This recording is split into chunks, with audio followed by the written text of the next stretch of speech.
இன்னைக்கு நம்ம பார்க்க போகிறது ஸ்ட்ராபெரி தோசையும் குழந்தைங்களுக்கு பிடிச்ச தோசையை பார்க்க போகிறோம். வாங்க எப்படி பண்ணலான்னு பார்க்கலாம். ஆர்டினரி தோசை மாவு தான். இதை நம்ம தோசைக்கல்லில் விட்டுடலாம். நல்லா வச்சுட்டு கீ வேணால் விட்டுக்கோங்க, இல்லை ஆயில் வேணாலும் விட்டுக்கலாம். நெக்ஸ்ட்டு ஸ்ட்ராபெரி ஸ்வீட்டு, ஓகேவா, மில்க் ஸ்வீட்.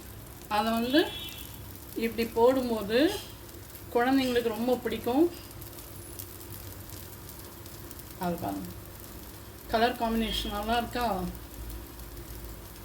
செம்மையாக இருக்கும்.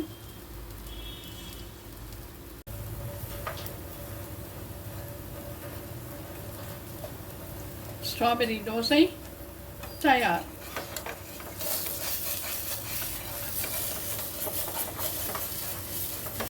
ஸ்ட்ராபெரி தோசை தயார்.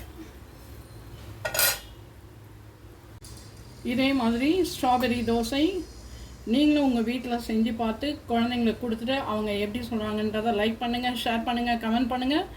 மறக்காமல் நம்மளோட சேனல் பத்மாஸ் ஆலினால் சப்ஸ்கிரைப் பண்ண மறக்காதீங்க.